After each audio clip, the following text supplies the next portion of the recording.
join me in welcoming Suhail Mathur, an award-winning author, a TEDx speaker, and a literary agent through his agency, The Book Bakers, who will expertly guide us through this enriching conversation.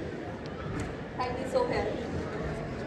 Now, let's welcome two beacons of inspiration. First, Mr. Shiv Khera, a renowned author, educator, and business consultant known for inspiring individuals to reach their full potential.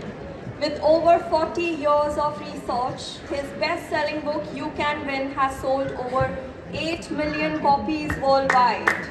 He's conducted dynamic workshops in over 20 countries for clients including Lufthansa, HP, and Mercedes, and serves as a brand ambassador for Roundtable Foundation, embodying the mantra, winners don't do different things, they do things differently.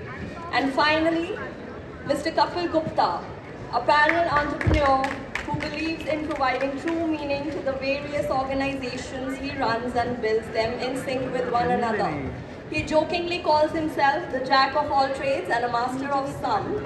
He is the founder and CEO of the following organizations: Soul Wellness, a mental wellness platform, and his current passion project, OM Logic Consulting Private Limited, one of India's leading digital marketing agencies, Pragati E-Vichar Literature Festival, a virtual and physical exhibition platform, and finally Frontlist Media, a portal for the publishing industry. Let's please give them a warm round of applause. Over to you, Suhail. Thank you so much. Good evening, everyone, and a pleasure to be over here with all of you. And it's going to be a great session, I can assure you, because we have two extremely talented gentlemen who have a reservoir of knowledge to share with us. But even before I begin, I'd like to tell you a quick story which I read. I'm a big fan of Hindu mythology. और वो कहानी कुछ ऐसी है कि एक राजा थे सागर, जो अश्वमेध यज्ञ कर रहे थे, और उन्होंने अपना घोड़ा छोड़ा और वो बाय डिफ़ॉल्ट जाके कपिल मुनि के सामने, जो उनके आश्रम थे, उसके सामने रुक गया. तो सागर राजा के बेटों को लगा कि कपिल मुनि ने ये हमारा जो घोड़ा है वो रोक लिया है. तो इससे कपिल मुनि ऑफेंड हो गए और उन्होंने उन 60,000 सन्स थे सागर राजा के, उन सबको भस्म कर दिया. और फिर कहानी ये है कि कैसे पीढ़ी दर पीढ़ी उनकी जनरेशन्स आई उनको मोक्ष दिलाने के लिए, टिल इवेंचुअली भागीरथ के, और भागीरथ ने फिर शिव जी से गुहार लगाई और फिर गंगा आई अर्थ पे एंड उनके सिंस मिटे. तो इससे हमें दो चीज़ें पता लगती हैं. पहली चीज़ तो ये है that Perseverance is the key, जिसके बारे में हम आज बात करने वाले हैं. परसिवियर आपको करना पड़ेगा, पीढ़ी दर पीढ़ी यहाँ पर हम परसिवियर कर रहे हैं. और दूसरे सबसे इम्पॉर्टेंट चीज़ है कि जहाँ हम परसिवियरेंस की बात करते हैं, तो इस कहानी के माध्यम से ही मैं आपको बता सकता हूँ कि जहाँ पर परसिवियरेंस की बात आती है वो शुरू होती है कपिल से और ख़त्म होती है शिव से. सो आज भी हमारे साथ I have Kapil and Shiv with me, Mr. Kapil Gupta and Mr. Shiv Khera over here, and we are going to traverse all topics. And my introduction actually to mental well-being, attitude, positivity actually came through a joke, which was a literary joke. And the joke is that there are a husband and wife who are conversing with one another, and the husband goes and tells the wife that I know this author, he took 8 years to complete a book. And the wife very nonchalantly says that, oh, that's nothing. I know someone who took 14 years to complete a sentence. And he's like, how? So she says, oh, well, he went to jail. So again, the thing over here is twofold. Firstly, for that very minute second, the husband believed that someone could actually take 14 years to write a sentence, which means that if you persevere, you can definitely achieve your goal, or if not achieve it, then you can at least commence your goal. And the second thing is that it is never too late to realize your dream. I mean, I was speaking the other day and I told everyone that the Black Beauty, the author of Black Beauty, Anna Sewell, took 7 years to write the book. That was the only book she wrote because she was unwell. But we're talking about it today as well. So that is the power of perseverance, and we have two gentlemen who will enlighten us immensely. So it's going to be a great session. Please stay tuned. And today, where we are is the result of several years of discussions on the topic. And who better than Shiv sir to enlighten us. So sir, even before we come to where we are currently, I'd like to start with the genesis. of it all. And you know, as they say that every Sachin Tendulkar requires a Sunil Gavaskar for inspiration, and you have been an inspiration to countless millions across the globe. What I wanted to ask you were two things. Firstly, who was your inspiration? And secondly, at what point of time did you feel that this concept of self-help, of motivation needs to be brought in India? Because at the time you started off, it was still a very alien concept. And while the internet does give us some information about who your influences may have been, you are here, so I wouldn't want to spoil the fun. Why don't you let us know and take us through this magical journey of yours? Thanks a lot, Suhail. First of all, you talked of 14 years of one sentence. It took me 30 years to write my first book. 30 years. And I was rejected by probably 100 publishers. And finally, I got into the publishing by the world's largest publisher, which is Prentice Hall, out of Singapore. And interestingly, the journey was not that simple and easy. You talked of persistence, this is where it comes down to. You see, finally, first of all, if you read a publisher's contract, after reading you can never sign it. And it says, so-and-so hereby is the publisher, so-and-so hereby is the author. And the author gives all known, unknown rights to the publisher, and then they have 6 pages after that. I said, if you got this one sentence written, why do you have 6 pages after that? What is the point? It doesn't mean anything.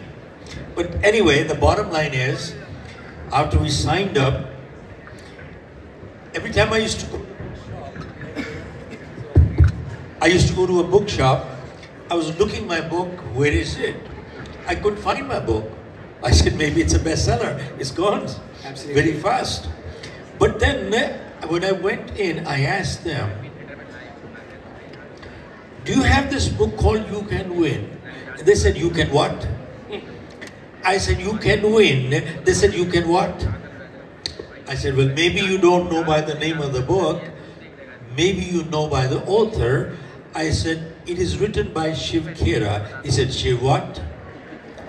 Who is Shiv what? And then I said, Shiv what? Now let's see. Look, it is published by Prentice Hall, world's largest publisher. Oh yeah, we know it. So I went back to Prentice. Sure. Friend, my book is not available anywhere. How the hell do you expect to sell it? And they said, nobody wants to keep your book. I said, why is that? He said, unknown author, we can't give him shelf space. Give him shelf space because shelf space costs money. Sure. I said, well, at least do some advertising publicity. He said, we have no money. I said, all right, but at least do some PR activity because PR doesn't cost money. He said, it does. I said, send my book. They said, we have to pay for the couriers. I said, all right. Send it to the couriers. Deduct it from my royalty if I have any. Right, absolutely. And they started sending my book after that. And nobody would write anything on me. But finally, after almost a few months later, one of the largest newspaper in Malaysia gave me a full-page write-up. Full-page write-up for an unknown author is a big thing. Yes, it's a big thing. Okay, now hear what they wrote. Don't buy this book. They wrote it, don't buy this book. Shiv Khera has written nothing new. It is old wine in a new bottle. And they gave me a criticism of 1 page. Big page. And finally at the bottom they wrote in, save your money. And they made it a point to send it to a Singapore office so that I read it. Well, I was traveling, I wasn't there. My wife received that cutting or the page and she folded it and put it under some files. She never told me about it. 2 years later, we were moving our office in Singapore. And after clearing up many things, I came across that big write-up. So I asked my wife, did you know about it? She said, yeah, I put it there. So why didn't you tell me? She said, what is there to tell you? What is there to tell you? You put in so much hard work. Why should I tell you something which does not make any sense, a negativity from somewhere else? And by that time, my book had already hit the international bestseller. It had already done. And that incident taught me something in life. That folks, remember one thing. You do good, you will be criticized. You do bad, you will still be criticized. Folks, just remember, just do good and to hell with the criticism, and that's it. And keep in mind one thing. There are some people in this world, no matter which side you are, they're permanently on the other side. It doesn't matter which side. Yeah. And no country has honored a critic to date. No country has built a statue in the name of a critic. And just one quick example and pass on the mic to you. Sure, sir. See, Robert Fulton gave the steamboat. And the crowds were there at the Hudson River to watch that spectacular event. And all the critics were there, and they said, it'll never start, it'll never start, it'll never start. But then, it started. Right. And when they saw it start, immediately they shouted, now it'll never stop. Folks, there are some people, no matter which side you are, they're permanently on the other side. I'll let you take the mic.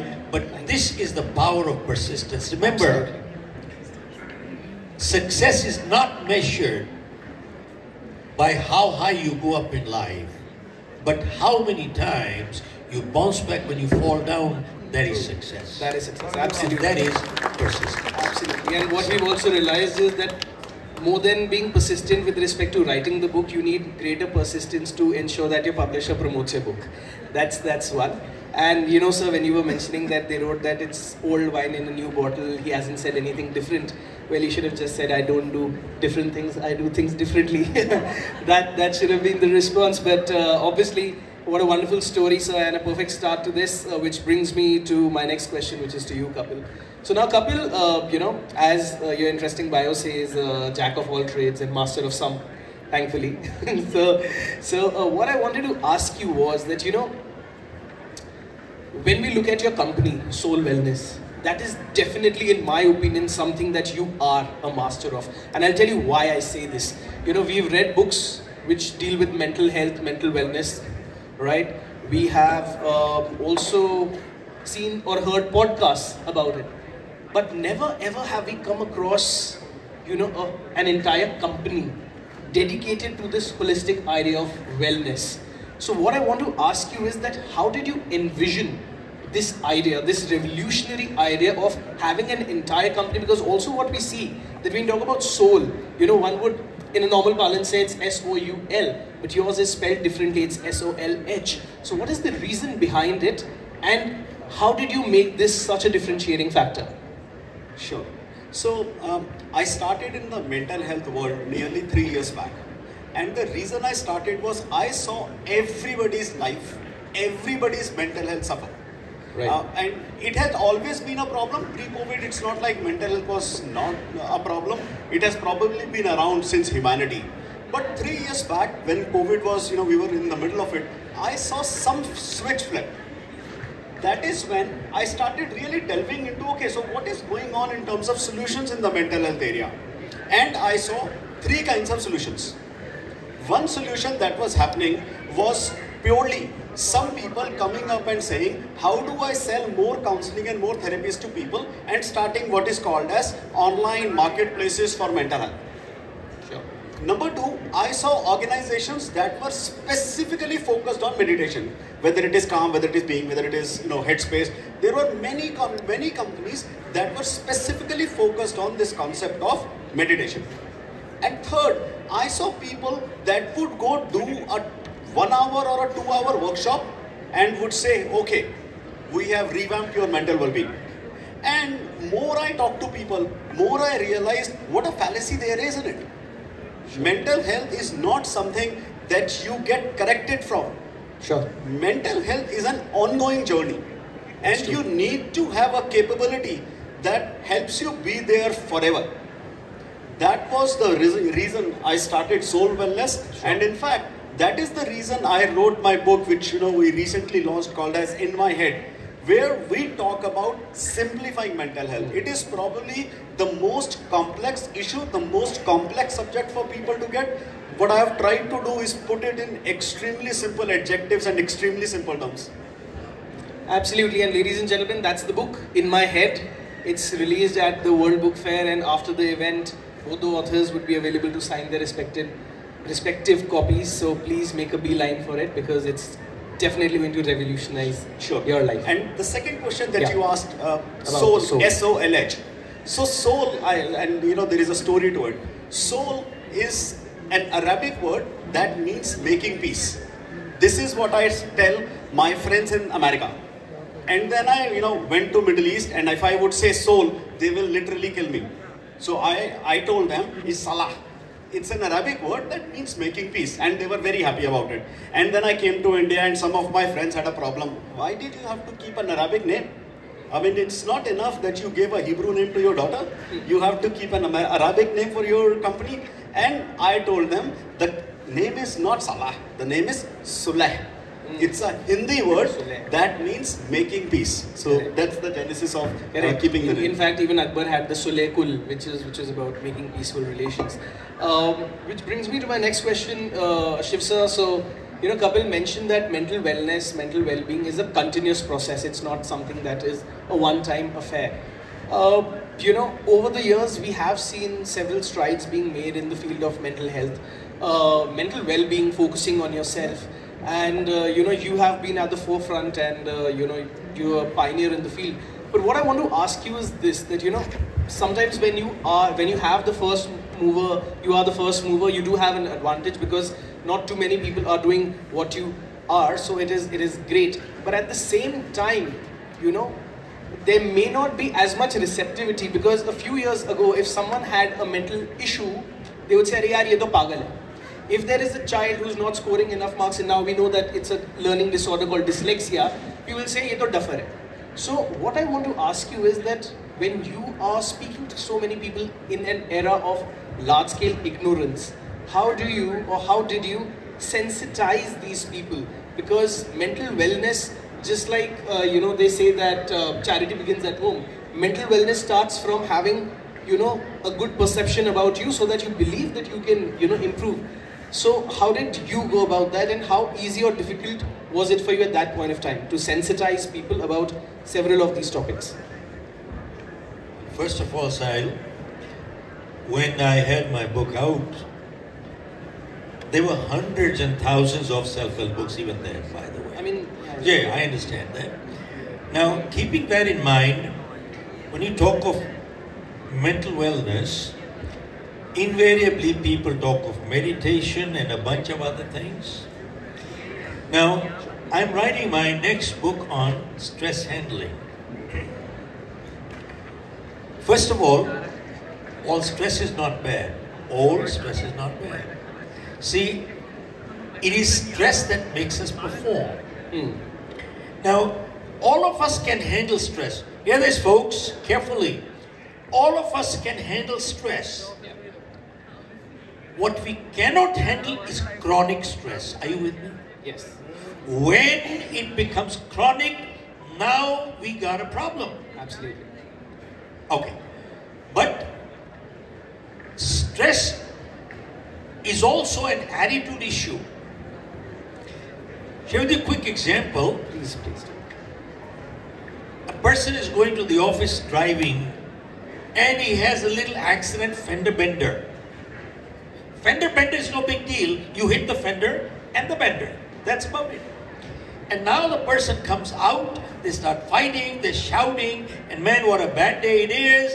You ruined my day, what a bad day, and so on and so forth. He goes to the office, all upset, calls his secretary, calls his office people, and he said, what a bad day. He shouts at everybody. He said, messed up day. And now he ruins everybody else's mental frame. And then it goes on, and the secretary goes home with a stressed out mind. She talks to his kids and she says, you are messed up. And the kid kicks up the dog. He says, you are messed up too. Folks, one thing led to the other and it just went on and on and on. Reverse it. There's another person going to the office, has an accident in the car. The car rolls over 2 times and he comes out of the window safe. And he says, man, what a lucky day. Absolutely. What a lucky day. The good Lord must be riding with me today. And he goes to the office and says, man, what a wonderful day it is. Absolutely. What a wonderful day. And he spreads the positivity everywhere. Look at this. Same incident. Same car accident. One person's behavior was totally negative. The other was positive. Now, was it the accident that causes stress, or was it our reaction to the accident that causes Stress. The reaction. stress? Absolutely. It is our response that causes stress. Think about it. How come under the same set of circumstances, some people break records while others break themselves? Now, since I'm writing my next book on stress handling, people talk of meditation. I said, buddy, if you got a bad attitude, you can't even meditate. You can't even meditate properly. They said, no. Many times, therapists say, make a change of scene, take a vacation, go to a hill station. Well, you got a problem in your head. You take the problem with your head to the hill station anyway. Now you're down to your pocket money anyway. It doesn't do the job. So we need to understand it is attitude that is a major issue, because without a good attitude, you can't even meditate properly. Absolutely. That's very well said. In fact, this reminds me, sir, the example that you gave reminds me about this situation where, there were these 2 people from 2 different companies, and both of them were salespersons selling shoes. And both of them took, a flight to an island nation which was developing. And 1 week into their analysis, one of them called up and said that, look, guys, please book me the next flight ticket. There is no market over here because nobody wears shoes. And he went back. And the other guy called up his company and said, guys, please come here in huge numbers. There is immense potential because nobody wears shoes yet. So I think that is the difference that you were trying to make, and that is so well said. Which brings me to my next question, Kapil. I was actually seeing this interview of Shah Rukh Khan, and Shah Rukh Khan said that यार पहले अमीर हो जाओ, उसके बाद philosopher बनना. गुर्बत में philosophy नहीं कर सकते आप, which I thought was very pertinent.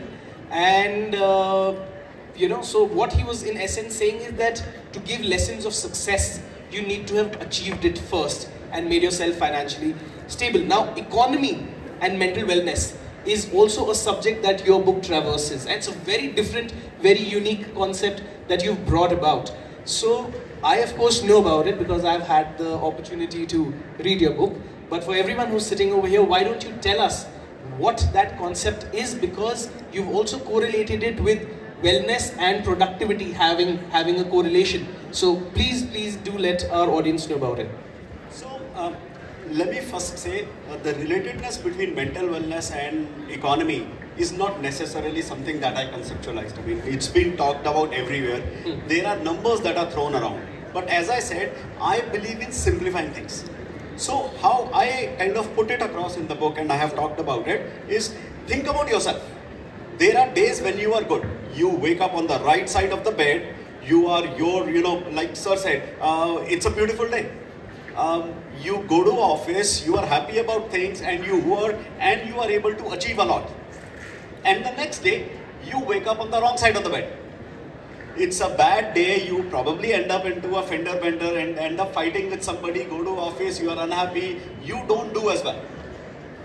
the difference between this good day and this bad day for everybody is at least 20%. For 70 to 80% people, this difference is 50%. For nearly 30, 40, 50% people, this difference is 100% or more. So if mental wellness of individuals can be enhanced in certain ways, can we do real, productive, efficient, happy difference in their lives? And that for me is where the economic impact of mental health comes into being. What we have also done in the book, along with talking about the economy, is we have also talked about enterprise, SDGs, Sustainable Development Goals. People think there is one, one mental health, one sustainability development goals that impacts or that is impacted by mental health. What we have done in the book is we have looked at various SDGs, and in our view, 8 out of the 17 SDGs cannot be complete till you work on mental health. And we have, kind of done a detailed analysis looking at the various SDGs and discussed the impact of them. Wonderful. So I think a very different perspective coming in, which you can obviously read over here. I read a very interesting quote which was related to economics and motivation, which was, कोशिश करने वालों की कभी हार नहीं होती, कोशिश करने वालों की कभी हार नहीं होती, पैदल ही निकल लेते हैं वो लोग जिनके पास बाइक या कार नहीं होती. So that was that. But Shiv sir, I want to ask you a question. And we always come across this term which is, you must have this winner attitude, or you must have this way of thinking which is akin to a winner. Now what I want to ask you is that what is this winner attitude that everyone talks about? Because who better than you, winner is a term that is so closely associated with you, and you've given us so much of direction to it. But for everyone sitting over here, especially the youth of the country, who are on the cusp of achieving greater success in their life, what I want to ask is, what do you determine as a winner attitude? And maybe if you could regale us with another example if possible.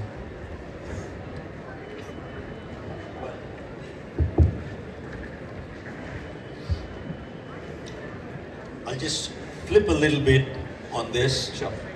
Because sadly today, as parents and teachers, we teach our kids only 2 words. One is win and succeed, win and succeed, win and succeed. But remember, life for anyone does not always go one way. It doesn't keep going up, up, up. It also comes down. It also comes down. That is a reality. And sadly, we never teach our kids how to fail and how to lose. That's great. But failing and losing is a reality. And since they have not learned to do it, when they fail and lose, what do? They go into deep depressions, commit suicide. Correct. Look, the prime example here is the IITians. Folks, out of God knows maybe 2, 3, 4 million people, only 10, 15,000 are picked up every year. Sure. And that means they are the cream of the country. Highly intellectual. They're the top of the world right here, highly intellectual. And that means the IQ is very high. But tell me, who has one of the highest suicide rates? Also the IITians. That means they are emotionally weak people. Emotionally weak people. So that is one crucial thing that we need to understand. Remember one thing, you look at all success stories in life, they're all stories of great failures. I repeat, they're all stories of great failures, and they came back. Now, only one thing I'll just answer to your point on the winner side. Remember, stress is normal and natural. I repeat one more time. Stress is both normal and natural. Have you been to a race course, or at least seen in the movies, the thoroughbreds, when they are being taken into the cabin, are they walking casually, relaxed? No. You see, when they are being taken into the cabin, they're jumping like this. They're jumping like this. That means what? They are under heavy stress. And the moment the window opens and the bell rings, bang, they shoot up and they run straight. Now that's a thoroughbred. But you take a jackass to the race course. This jackass is not jumping like the thoroughbreds. This jackass is walking so cool, comfortable, relaxed at all. He has no stress, but then he's a jackass. He will remain a jackass for the rest of his life. Remember, stress is the price we pay to be a thoroughbred in life. I repeat one more time. Stress is the price we pay to be a thoroughbred. So what I come back to you is, we need to overcome stress. We need to understand how to handle stress. Remember, even positive events in life cause stress. Marriage, childbirth, birthday party. I mean, they all cause stress. We need to understand how to handle stress, and that is the most important thing. That's the winner's edge. Absolutely, wonderfully said. And to reiterate, as Sir said, not all stress is bad, only chronic stress is. And as you wonderfully elucidated, once again, it doesn't matter how many times you reach up, it's how many times you fall and then reach up, which is very interesting. Now, my question to the both of you is that, both of you have written best-selling books. And Kapil, I'll start off with you. So it is one thing understanding a concept, be it related to mental health, mental wellness, positivity, attitudes. It is another thing imparting it. You may still impart it verbally like we are doing right now. But as an author, what are the measures, what are the tropes that you use, or what is the methodology that you use to successfully implement, the understanding of what you're trying to say to the readers? And if you could maybe elucidate it with an example, that's great. And sir, once Kapil has responded, I'll come back to you with the same question. As authors, what are the ways in which you try to make a concept easier for the layman reader? Kapil, if you could start with that, thank you. Sure. So first of all, let me start off with, I am not an author. So what I mean by that is, I am not into the business of writing. What I have written so far has really come across from various experiences and from various businesses that I have run. What I have always believed, and all the writing that I have done in both the books so far, my concept is primarily to simplify something. I believe, specifically talking about mental health, I believe the challenge that people have is the lack of understanding and appreciation of mental health, which is sometimes made too complex. Mindfulness is a great concept, but it is sometimes very difficult for ordinary people to be able to really understand and implement in their life. So what I did was, I tried to simplify mental health, and let me elucidate that with an example, as you said. Sure. The first thing that we talk about, so when I started talking about mental health, the first thing that we talk about is what we call as a 16-hour theory. So we say, while people talk about this stigma, this challenge, this problem, and all the issues associated with mental health, in reality, more than 16 hours a day, every day, in every action that an individual takes and every decision that an individual makes, it is being done consciously, subconsciously, covertly, overtly, but it is being done with the perspective of optimizing your mental health. If you start thinking about it, if you simply start incorporating that in your everyday life, in things where you decide and things where you act, I think it will be extremely therapeutical. And then we go ahead and we said, the challenge is people don't have the vocabulary, the tools, or the framework for mental health. And this has been discussed in quite detail in the book. Vocabulary meaning, bhasha. They don't have a language of mental health to be able to communicate, to be able to talk. Number two, they don't have tools. So whatever you do, like sir said, stress, it's the price that you pay for you wanting to achieve something, for you really caring about something, for being successful. Correct. So we say, you don't have the vocabulary, you don't have the tools. And all of these have not been put in what I call as a framework, a dhacha for you. So what the book tries to do is to talk about what do you require in terms of tools. And we have classified that as self-help tools, so tools that you would use by yourself. Community support tools that you will use with community at large. And expert services where you may require, whether it is clinical experts or non-clinical experts, and be able to get support from them. And that's really going into those details of simplification, I think is specifically in mental health. I think that is what really helps the audience get the concept that you're talking about. Absolutely. My mind went straight away to the point where he said, 16 hours in a day, and I said that, hey, cash in on it, call it Sola Wellness, considering your brand.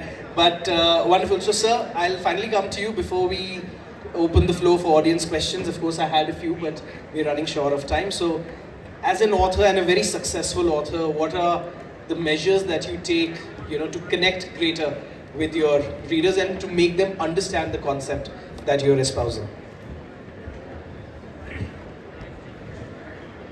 I'd just like to add on something to the continuation for what Kapil said. Going back about a couple of years ago, I was invited to address 1,000 cardiologists from all over the world. That was a global conference. And the topic was science and spirituality. So I was to speak on science and spirituality. Now, I am neither a scientist nor a spiritual sort kind of a guy either, considering that. So, just to give you my background, as Kapil said, a lot of these things have come from experience. I'm not that educated. My academics are, I'm a BCom 3rd division, I failed in my 10th. That's my academics. And I come from a business family. We had coal mines, they got nationalized, and we came on the street. So I left India and started life in US, initially Toronto, with a bucket in my hand, washing cars door to door. For about a year and a half, I was washing cars. And then got into selling life insurance, totally by accident, which was the best thing that ever happened to me in my life. And there were some turning points, and one of them was, I attended a program by Dr. Norman Vincent Peale, the man who wrote the book Power of Positive Thinking. And gradually, that moved me to one side. Now, let me come back to the cardiologist doctors conference. There were 1,000 of them, and I was to speak on spirituality and science. So I started thinking, how do I talk to these scientists who are from the top of the world, everywhere the best from the world? So I did a little research. I opened the dictionary to see the meaning of spirituality. It was written there, anything that lifts your spirit is called spiritual. Anything that lifts your spirit is called spiritual. And interestingly today, parents tell the kids, do what feels good, do what feels good, do what feels good, do what feels good. Folks, the way we learned from our parents, coming from the old school, feeling good is a natural outcome of doing good. You do good, you feel good. How can you feel good when you don't do good? So if you are good, then you do good. You do good, then you feel good. It doesn't work the other way. So now the next question comes, is there something called good and bad? Answer is yes. Unlike Shakespeare said, nothing is right or wrong, your thinking makes it so. I totally disagree with Shakespeare. And I put in my book, there is something called right and wrong. You see, unlike people who say, nothing is right or wrong, your thinking makes it so. You see, if there is nothing right or wrong, then every criminal in this world should be released. Who said they are wrong? You said they are wrong, they didn't think so. If there are no rights and wrongs, then Hitler was totally right. Who says he was wrong? See folks, you go outside this hall and somebody stabs you with a knife. They stab you with a knife and you tell them, my friend, you're doing it wrong. He says, nothing is right or wrong. Shakespeare said it. Yeah. Go tell it to this guy. It doesn't work that way. It doesn't work. There is something called universal and eternal values. Correct. We need to understand. Those are the only things that give us peace of mind. They are the ones who take away stress. I addressed this medical group and I said, 90% of your problems today, if you have 8 hours of good sleep and you are happy all day long, 90% of your medical problems are over. 90%. Wonderful, wonderful. No, I think it's a great perspective to do from both of these gentlemen. You know, I'll quickly add before I move to the audience. I was here a few years ago for my own book launch, and I was sitting with, you know, an ISKCON guru. He'd done a book called The Chronicles of Hanuman, and he gave an example. He said that, you know, when Lord Hanuman went to get the Sanjeevani booty, he was challenged by Shani Dev for a duel. So what he did was that he quickly defeated him and tied him to a mountain with the help of his tail and went and got the Sanjeevani booty. Now what does this story teach us? This story teaches us that in the larger scheme of things, there are going to be several minor impediments that are going to come your way. But intelligent is that person who solves it quickly and is able to succeed in life. Another example is a book that we did. We represented Mr. W.V. Raman's book with Rupa Publications. W.V. Raman, former India batsman, and he was the coach of the Indian women's cricket team at that time. And you know, he told me a very interesting anecdote. He said that, you know, in 92, 93, India had toured England, and Sachin Tendulkar scored 93 in a test inning. And when he came back, Azhar and Kapil Dev went and congratulated him for playing so well. But Sachin actually broke down. So both of them were surprised. So they asked, why are you crying? I mean, you scored 93, why are you crying? So he said, because the situation that the team is in demanded me to score 150. So what does that teach you? That teaches you two things. Number one, that the team goal is always more important than the individual goal. And number two, that if you want to succeed in life, you need to constantly better yourself. And I think these are such interesting tools, because if someone would have told that to me in a lecture, I would have forgotten. But now, because there is Hanumanji associated with it or a Sachin Tendulkar associated with it, we'll not really forget that. So interesting perspectives coming in, and I'm sure the audience would have some questions. So if anyone has any question, please do raise your hand. We'll send a mic your way and you can ask the question and give your name, and also to whom you would like to ask that question, if that is the case. Anyone would like to ask a question? Yes, there's a gentleman over there. If a mic could be passed to him.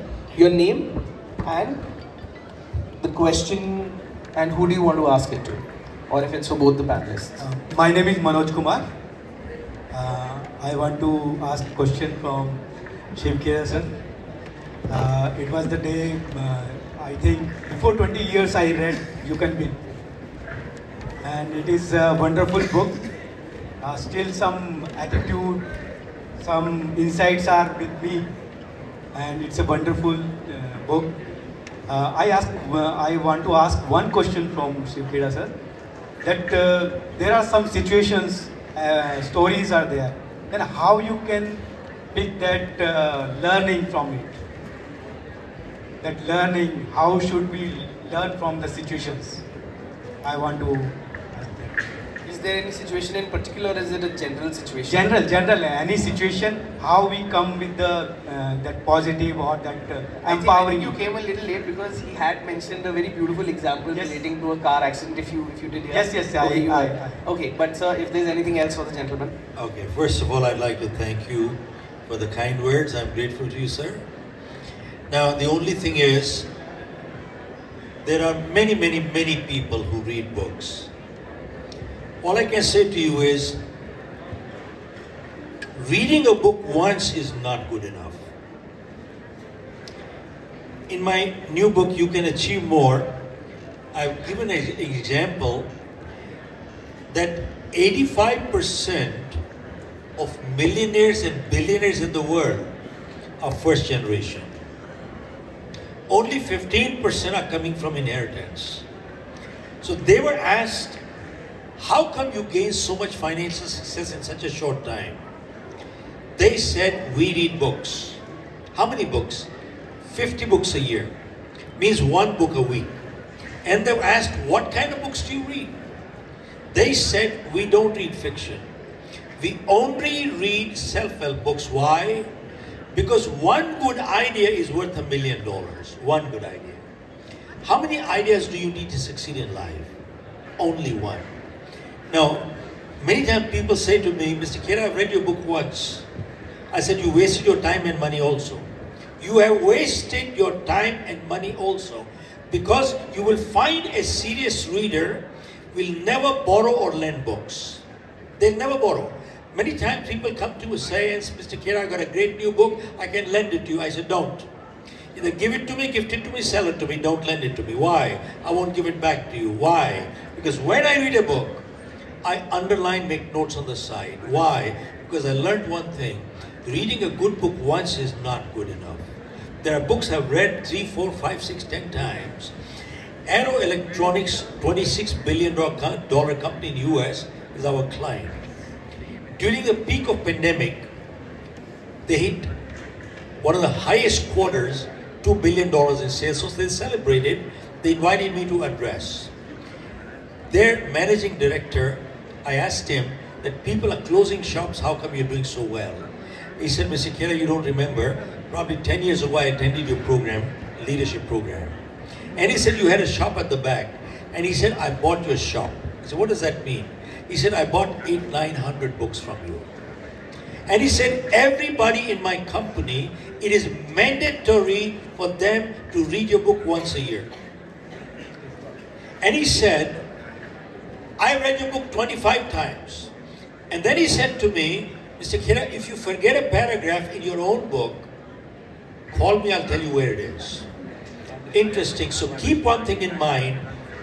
When you say, how do you bring it into my practice? If you read it once, you wasted your time and money too.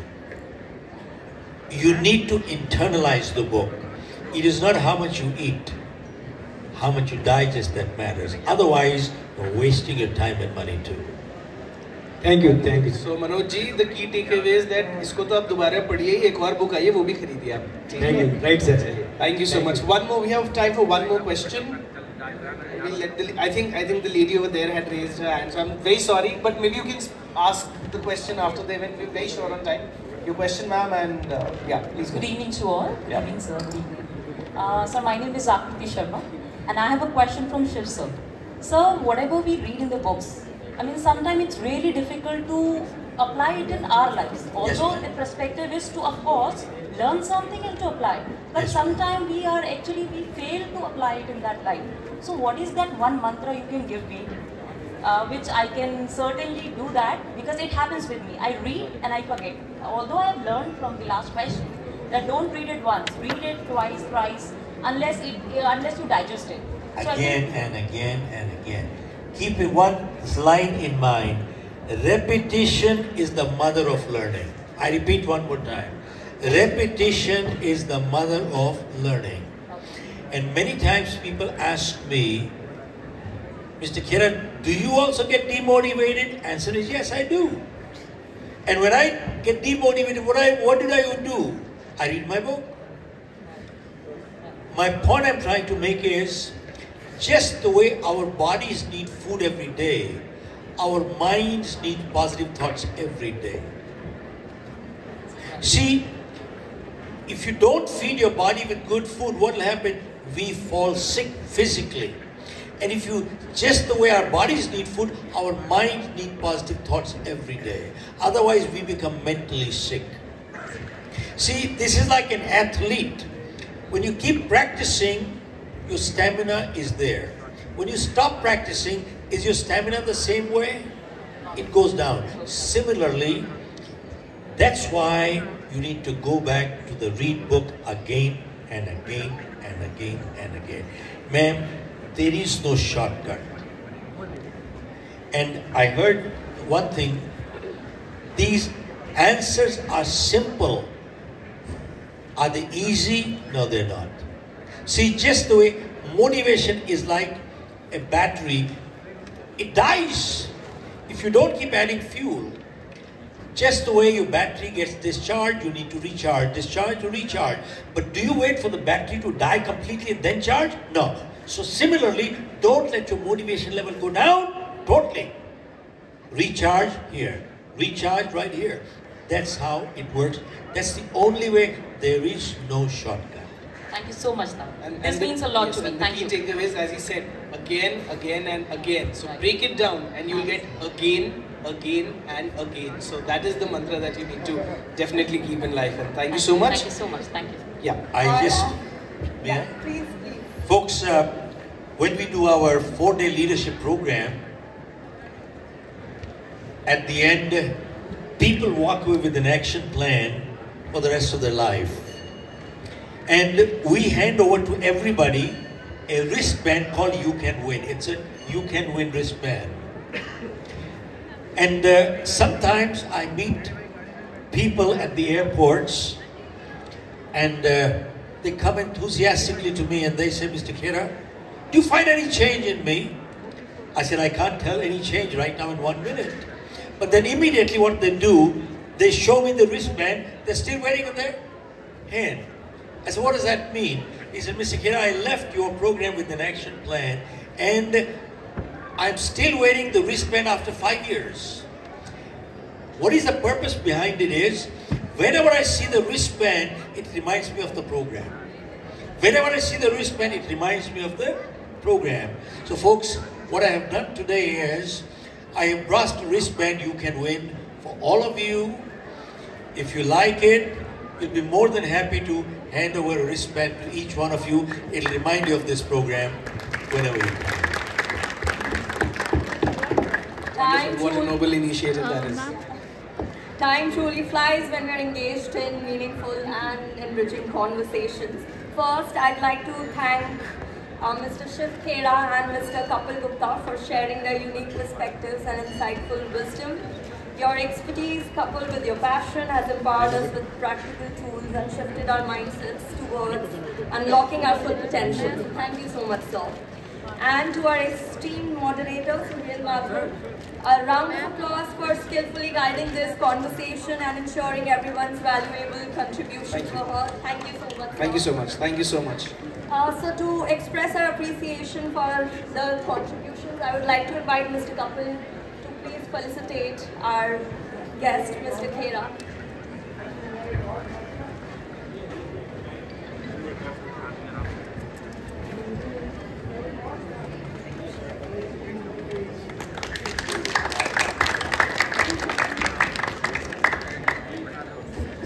Thank you so much, everyone. You have been a lovely audience. I hope you all have a great day ahead. Thank you. I'd just like to say, sir, this has a wonderful squish ball over there. He gave me one on Monday, and my daughter's over there. She's been using it on a daily basis. So she's been using it because it's very squishy and nice. So Kapil, it's doing the trick. So thank you all once again for being a wonderful audience, and a huge round of applause for all of you for being so patient. Thank you. Thank you so much.